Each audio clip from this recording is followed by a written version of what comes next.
153. Well, in my Maamar Malakotim Chelik Beis, actually 154. 154. No, we didn't finish. You're right. We didn't finish. We're in middle. Okay, so just to briefly recap, we're speaking about the difference between the Parsha Rishayna, the first Parsha of Shmuah. Good morning, Tuvia. Nice to see you. And the second Parsha, which is V'hoya im Shemaya.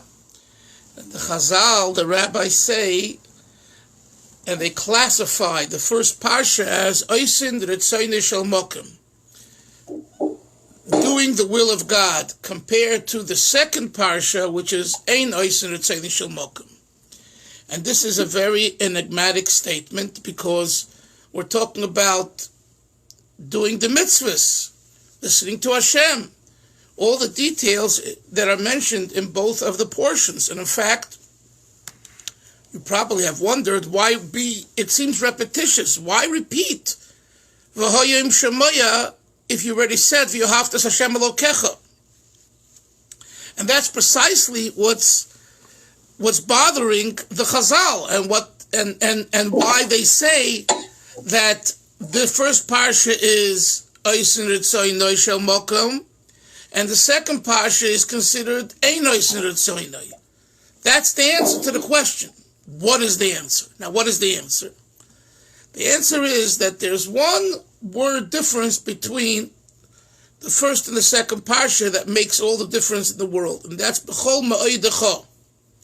In the first parsha we say, V'atas Hashem Elokecha, you shall love Hashem, B'chol Levavcha, with all your heart, V'chol Nafshecha, with all your soul, U'v'chol Me'odecha, with all your might. In the second parsha we just say, U'la'avde B'chol Levavechem, U'v'chol Nafshechem. To serve Hashem with all your hearts and all your soul. It doesn't say V'chol Ma'oidchem. It doesn't say that in the second parsha.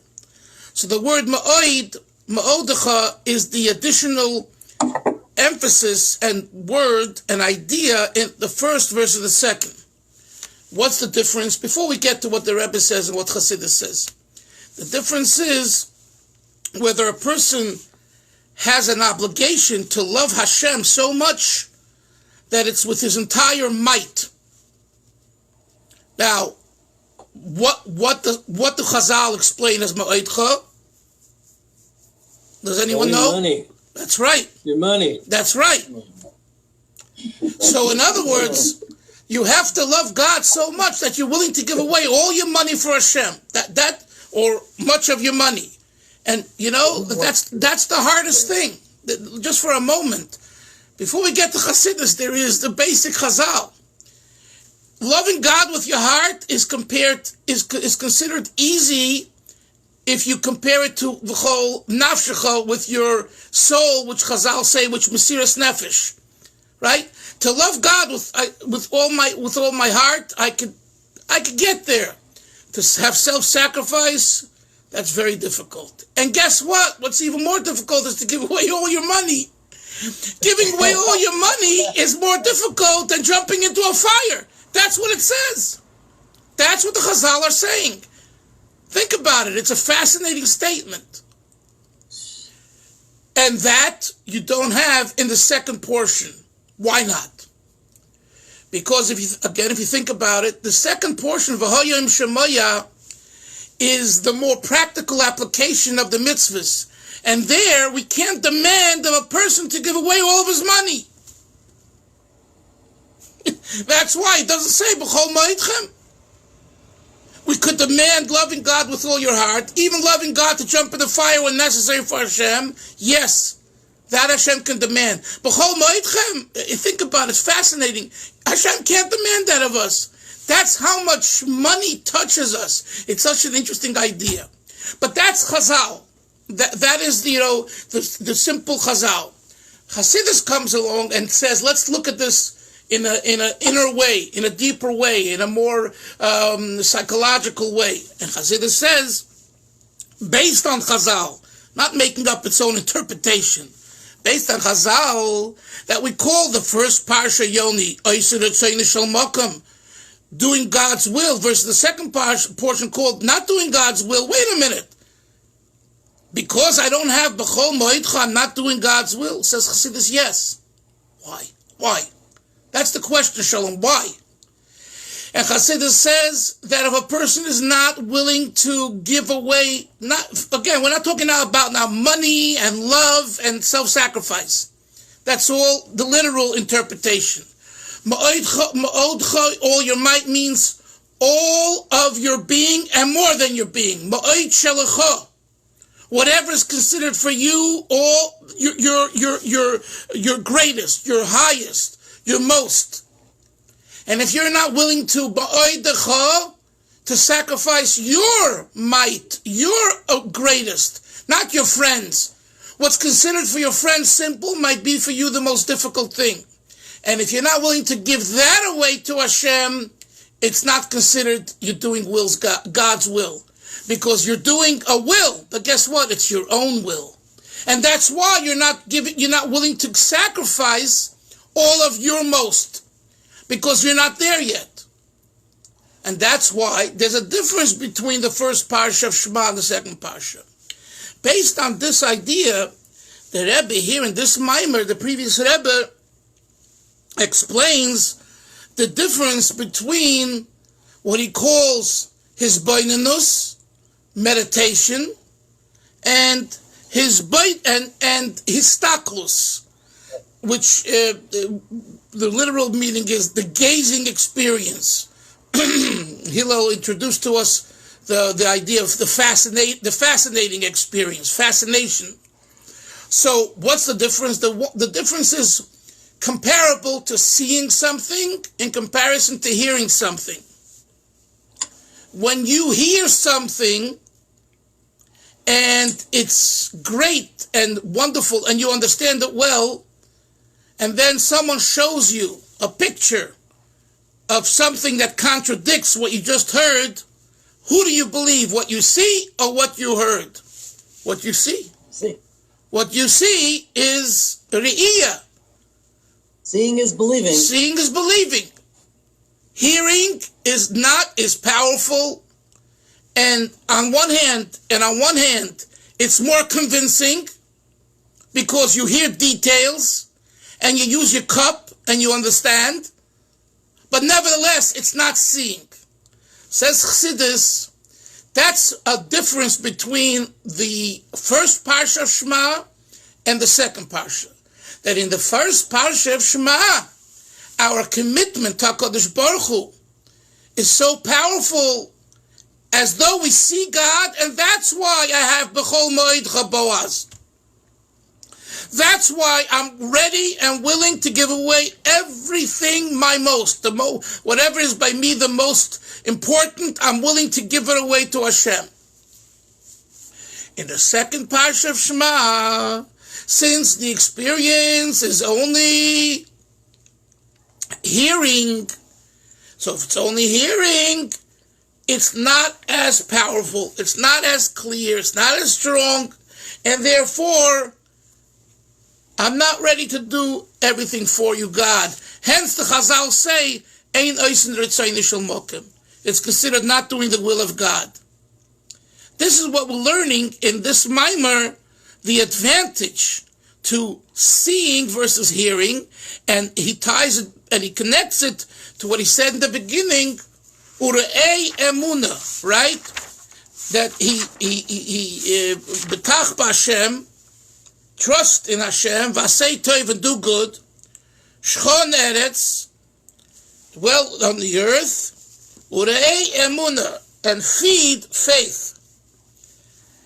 So he's tying this in to the idea of ure'ei emuna, which he says Moshe Rabbeinu gives us, which we hope to learn in the next Maamar more about that. Ure'ei emuna, and the ure'ei emuna, how can you feed faith? How can you build your faith? Tuvi, it's a question that every logical person should ask themselves. How can I build my faith in God? What do I need to do? And the answer is you need a Moshe Rabbeinu. You need a Moshe to feed you the emunah. Because on your own, you cannot easily manifest and grow your emunah. It's a very difficult thing, especially when you have obstacles in the way. Good morning, Ruvain. It's nice to see you. Welcome back to the Shir, Ruvain. We miss you. Please come more often. I do. I came in your honor for Rosh Chodesh. Rosh Chodesh isn't until tomorrow and Wednesday. You came early. You're an early bird. You do everything early. You're up 6 a.m. at shul already. You're an early bird. Anyway, we're talking about, Ruven, we're talking about how do we build our faith in God? How do we increase our faith, our emunah? Because at the end of the day, without emunah, you get nowhere. If you don't have faith, and you don't get anywhere, because logic, the mind, the cup, has questions, has doubts. You know, we're coming to Purim next week, right? Or 2 weeks. Purim, doubts. Amalek is doubts. Maybe not. Maybe yeah. You know, that doubt, Amalek. So let's go back into the Maamar now. We're on page 153. And we are right here where he says, he brings the pasuk from Tehillim, where David HaMelech says, Kol ha'she'eri levavi tzur levavi, ve'imcha lo chafatzti. I have this yearning and longing for you, God. My heart yearns and longs for you, God. Ve'imcha lo chafatzti. And besides you, God, there's nothing else that I want. All I want is you. You. And the Rebbe elaborated, he doesn't want the lower Gan Eden. He doesn't want the upper Gan Eden. And we're in the middle of 153, about smack middle of the page. And he doesn't want Olam Haba. And David HaMelech describes all of these levels with one word, Imcha. Imcha means with you. There is you, and there is imcha, with you, meaning ancillary to you, secondary to you.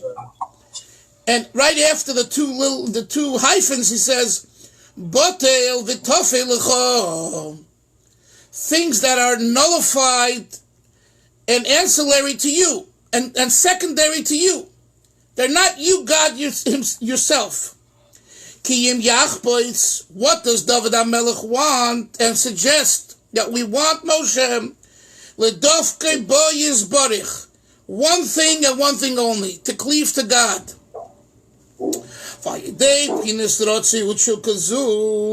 And through this yearning, ratzui, literally mean running, uchuka, and this desire, mamshech liyos nimshech pchinas ratzin. When you display a strong will, a strong yearning and longing for God, for Hashem, you actually draw, mamshich, you draw down, you bring into the world this level of will, pchinas ratzon.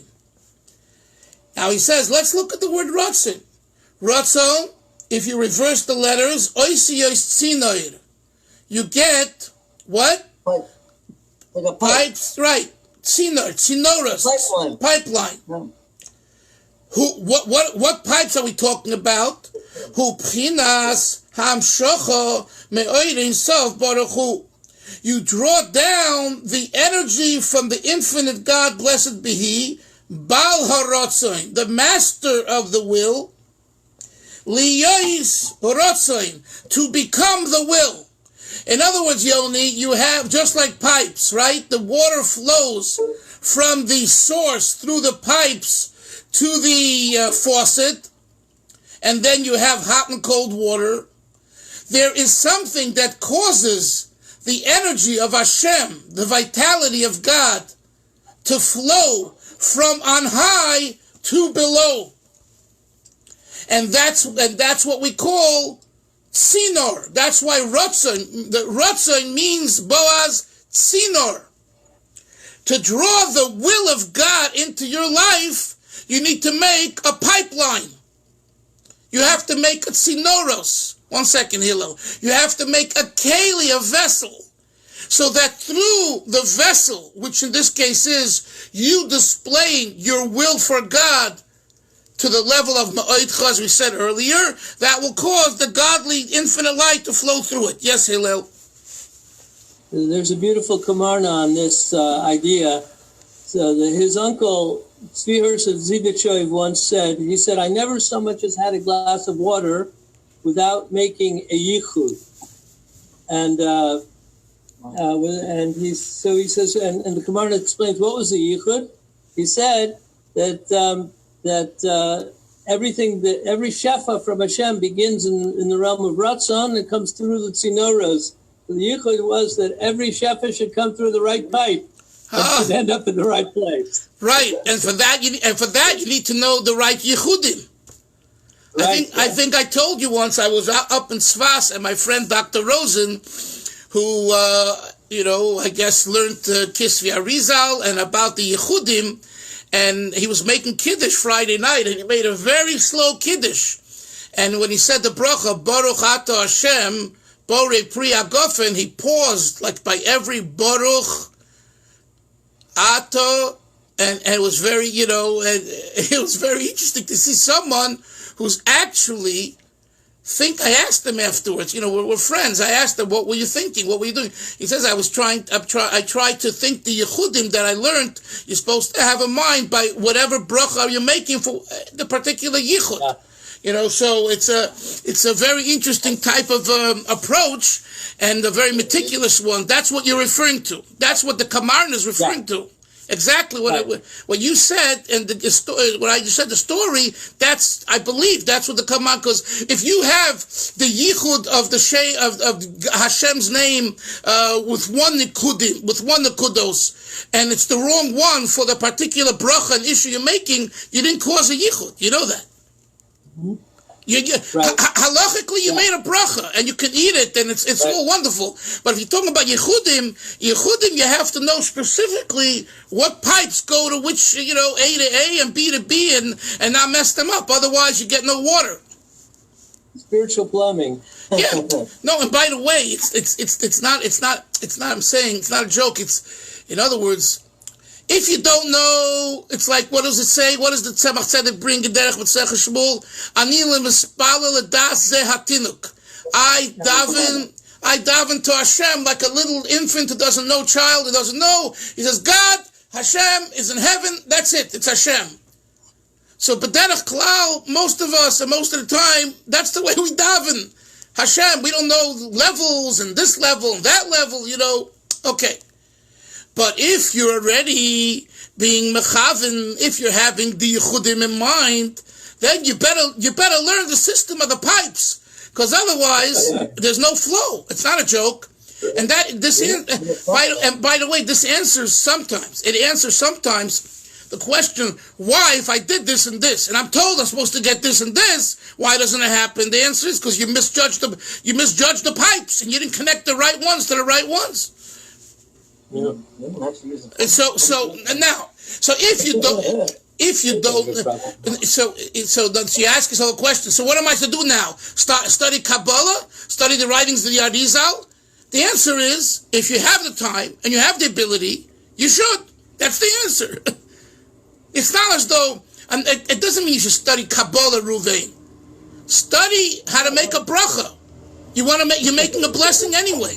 You have to make a blessing. Do you know what you're supposed to have in mind? Well, I'll say, blessed are you, God, King of the universe, that everything comes from you. Shahakol niya b'dvarei. That's fine. But as you grow and you develop, and you want to really articulate the flow in a particular way, the yichudim is the way to go, and that's why the Arizal writes that. Yes, Shmuel. Yeah, the Rebbe writes in Yom, if you don't know all these yichudim, you can have just a kavanah that, yes, I daven in each one Ezra, it should be according to all of these. Correct. Yeah. Specifying. Yeah. Okay, let's go further.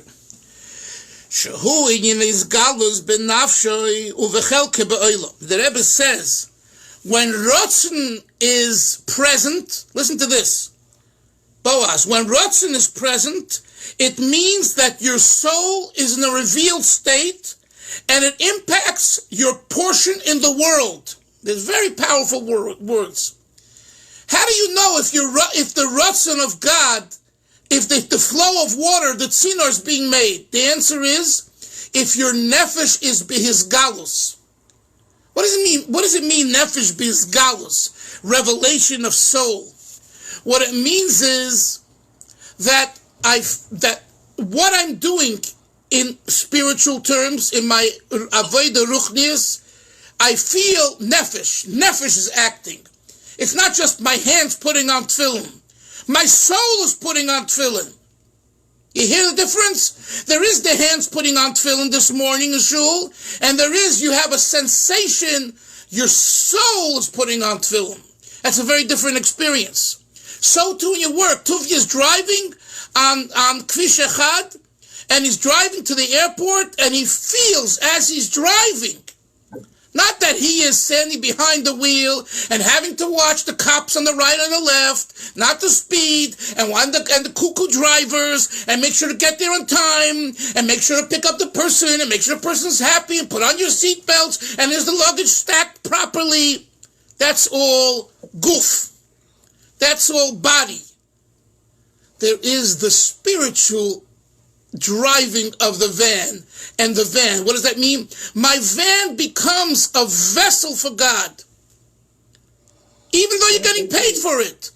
That's, no, it's not a joke. Because getting paid for it is part of parnasa. And part of parnasa is paying your tuition. And paying your tuition is also giving tzedakah and davening shul and being a mensch and coming to the chasa with a nice clean shirt.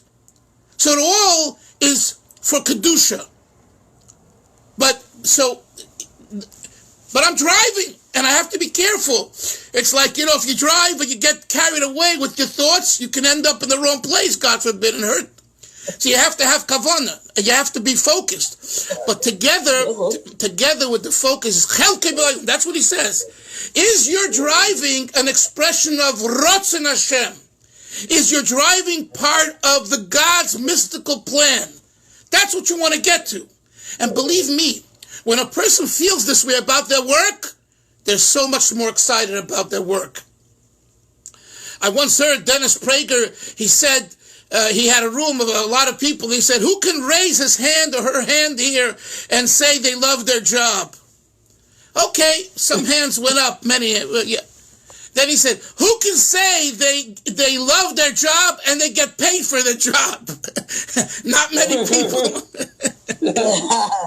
Right? There's nothing wrong to get paid for the job that you love doing. And in fact, it's important. But the first thing is, do you love your job?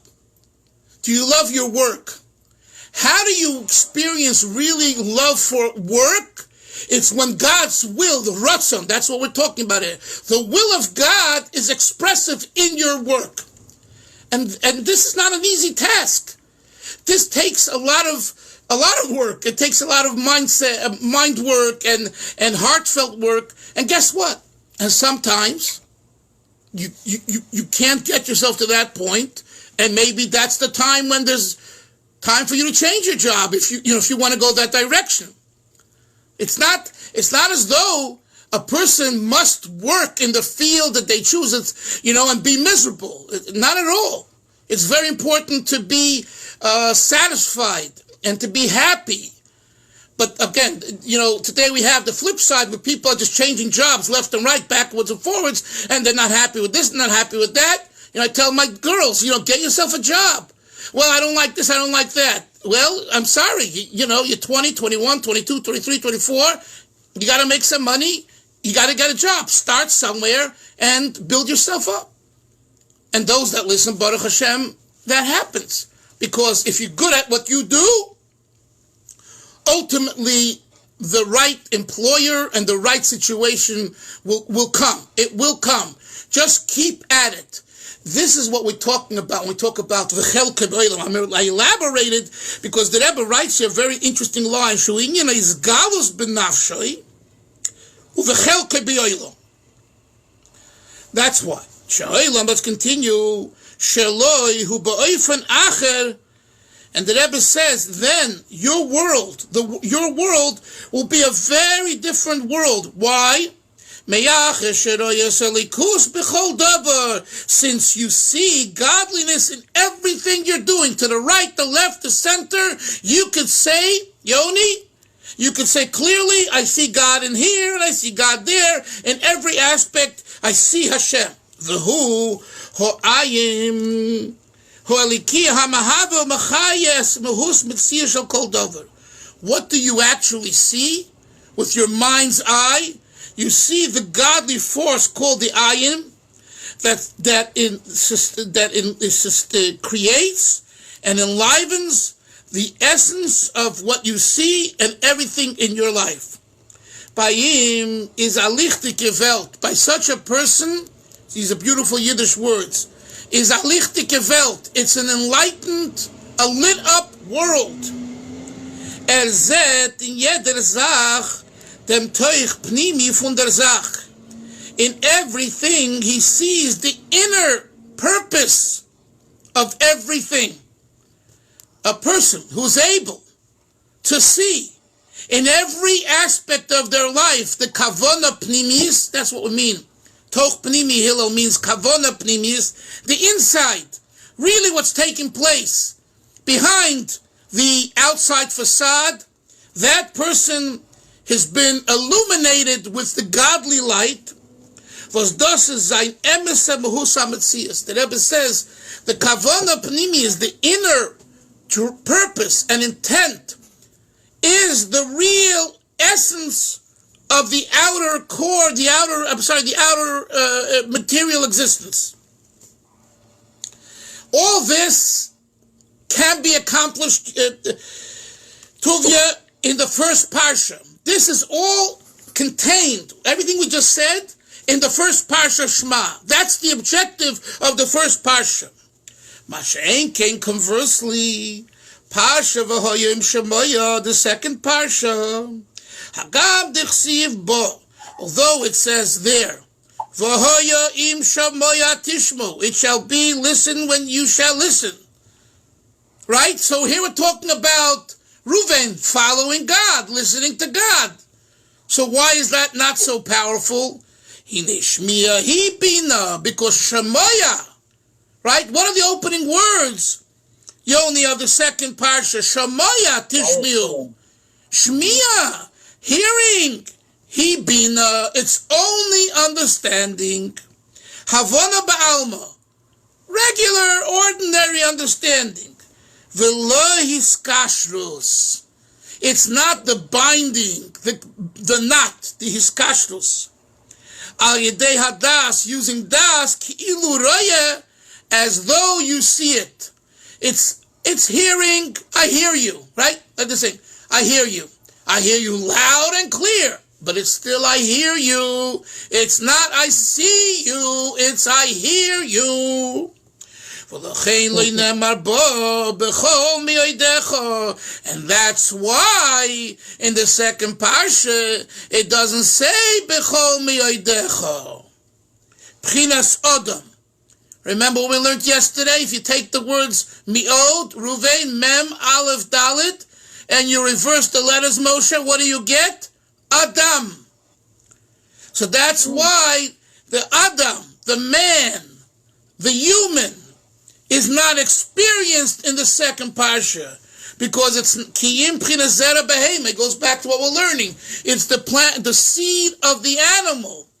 It's the second type of neshamos coming from Bria, Yetzir, and Asiya, which basically accepts existence as the primary reality, and God is inserted and imposed on the reality.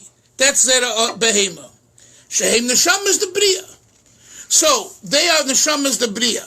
So what we have from this part of the Maamar is that the first V'ha'afta is Zera Adam, and V'hoyim Shemoya Zera Behema. Let's continue now, 154, next paragraph.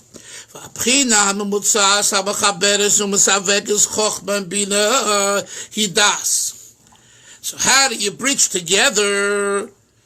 It's through the intermediary level which mechaberes joins umizaveges and unites Chochma in Bina, Chochma, which is the first parsha, with Bina, which is the second parsha. And who does the bridging and bringing together? It's what we call Daas, Daas. That's the reason it says, V'ha'adam yodas Chava. When Adam had relations with his wife Chava, the Torah doesn't use the word having relations, the Torah uses the word yada. And Adam knew Eve. Means he lived with her. He had relations with her. He lived with her. Why does it use the word yada? Why does the Torah say very simple, straightforward language, and Adam lived and had relations with Chava? It doesn't say that. He tells us why. Look to what he says. Shinyoni basvidos. The idea of yada, of das, when it comes to the spheres of God, the emanations of God, hine Adam hu chochma. Adam represents Chochma, as we said earlier. The Chava, he Bina. Chava, which is the mother, is symbolic of Bina, Eim Habonim Shel Hamidos. The mother of the children. Which children are we talking about? The offsprings, which are the emotions, the midos. The Adam Yoda, the way to bring together and join together the experience of Chochma and Mida and Bina, which are like two separate and distinct ideas. It's through Adam Yoda, the Hiskashrus HaChochma Bina. The way you connect and tie and bind Chochma and Bina, who are Yedei Hadas, it's specifically through Das, through knowledge, through this concentration and focus. Now he's going to bring it down in a more practical sense. What does this mean in regard to serving Hashem? What does it mean that I use Das to combine Chochma and Bina? Hu sheyeh mekusher l'Hashem be'oimik nekudas pnimius halev b'achshava habina shebizboinim. It is to be bound to Hashem in the deepest way while you're meditating upon the idea. You're meditating. You're understanding. You're being Bina. You're analyzing, right? What's the process, Hillel, of Bina? Understanding. Bina is not a time of creativity.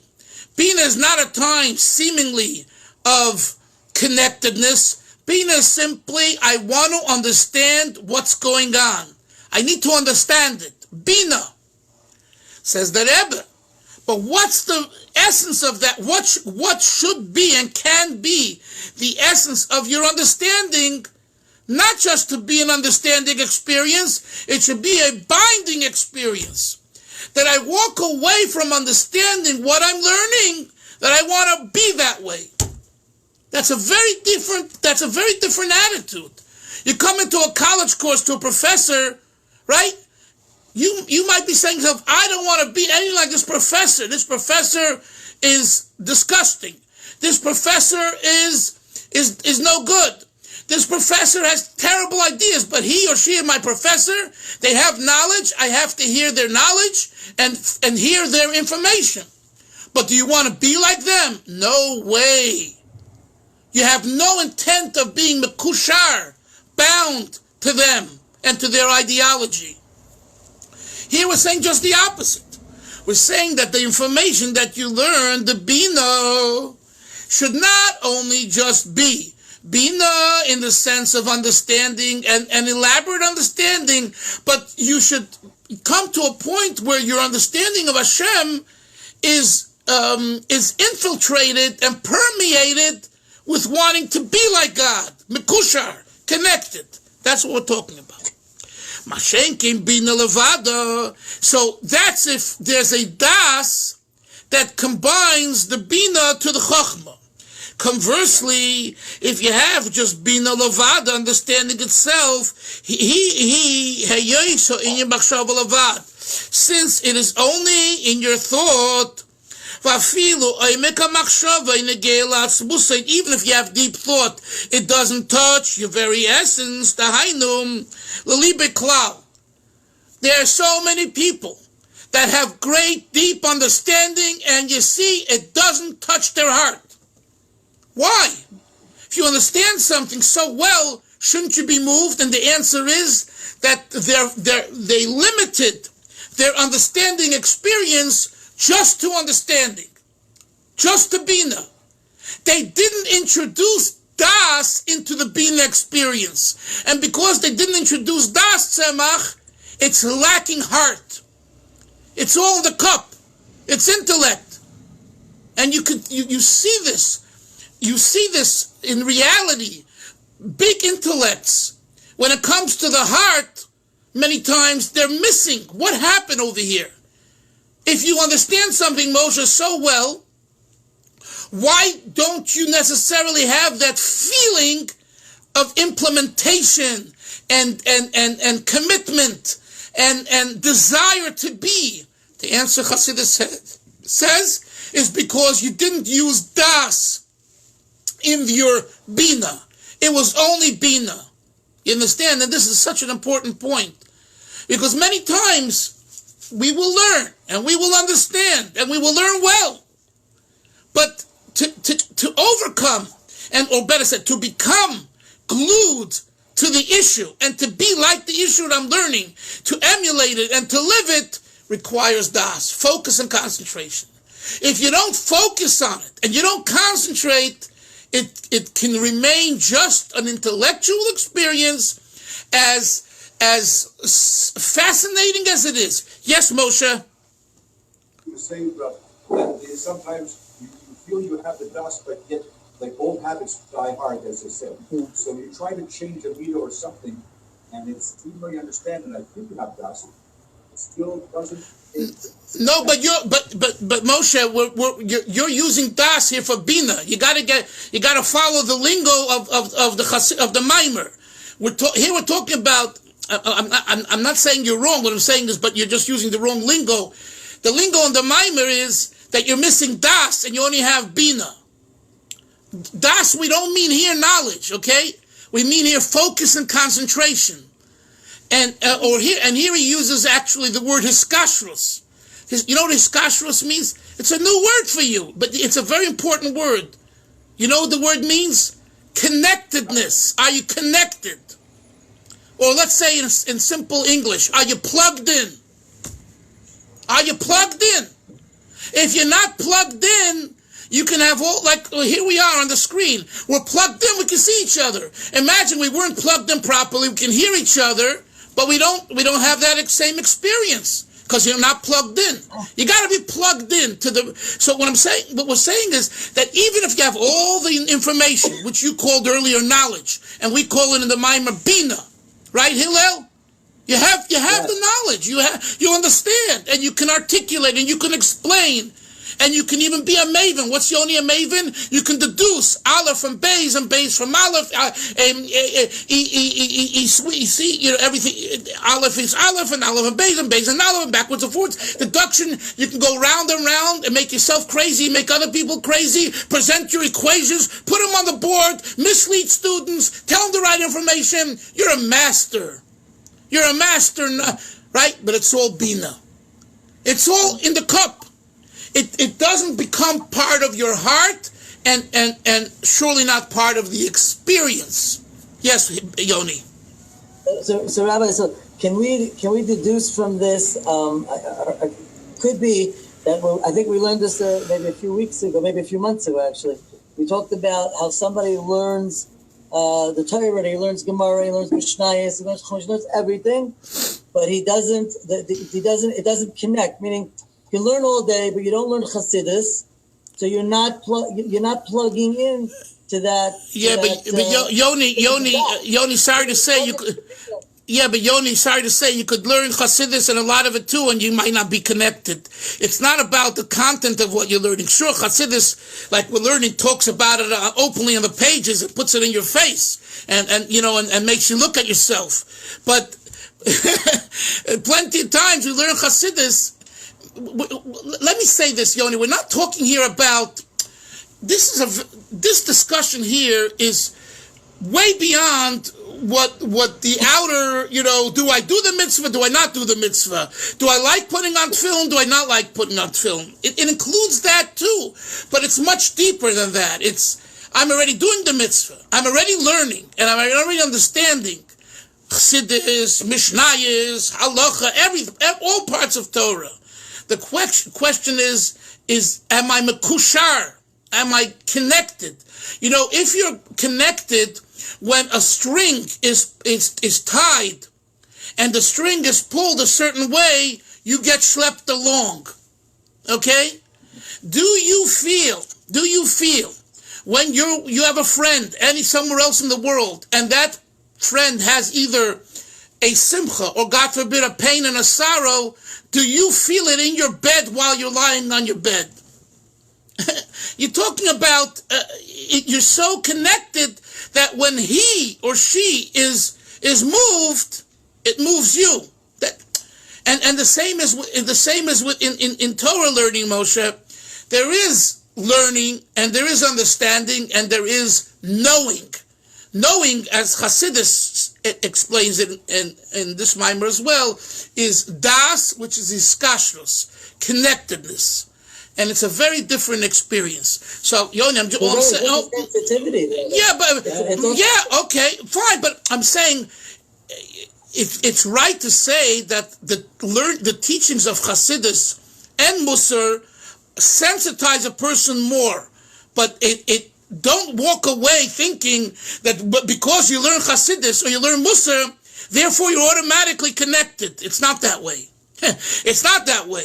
It's only that these teachings bring it out. So rather than learning about a cow and about an acquisition and about a divorce bill and about a sukkah, you're learning about God and your heart and your mind and your psyche. So the topic of discussion lends itself more to gravitating towards that field. But at the end of the day, it's hiskashrus that is necessary. And this is in the next Maamar that we're going to learn in Mitzvah Hashem. That's the idea is the Moshe Rabbeinu, as we began learning in this Maamar, and probably he'll continue at the end. The Moshe Rabbeinu is the individual who gives a Jew the tool, the key. You need the key. You understand? If you don't have the key, you're going to be knocking your head on the wall the whole time. How do I connect? Where's the key? And the key is hiskashrus, Daas. That's why a Jew should be what we call a Chabadnik. Doesn't mean he has to be Chabad. Chabadnik is the Iker. The main thing of Chabadnik is the Daas. Right? That's why Daas is, you can be so studied in all the parts of the Shulchan Aruch, but if you don't have Daas, common sense, that's another idea of Daas. It's not what we're discussing here. But we see that whether it's the worldly idea of common sense or the Chabad idea of hiskashrus, both are the connecting point. If you're missing common sense, you're a lousy rabbi. If you're missing common sense, you're a lousy employer. If you're missing common sense, you're a lousy parent. And on and on. I'm sorry, that's the facts. Doesn't mean you can't change, but that's the facts. You need seichel. Seichel meaning not information, common sense. Das. So too, in the flip side, not the flip side, but the other side, hiskashrus. If you really want to become one, you need the Das. So we have our work cut out for it. Baruch Hashem, we're young and energetic, and we have so much more time to gain Das in our life. Have a good day. We'll see everyone tomorrow. Sei gesund. Yes. I have a question for you. Yes. All night I was thinking about You couldn't sleep all night. You were thinking about this. What were you thinking about? I don't understand one thing.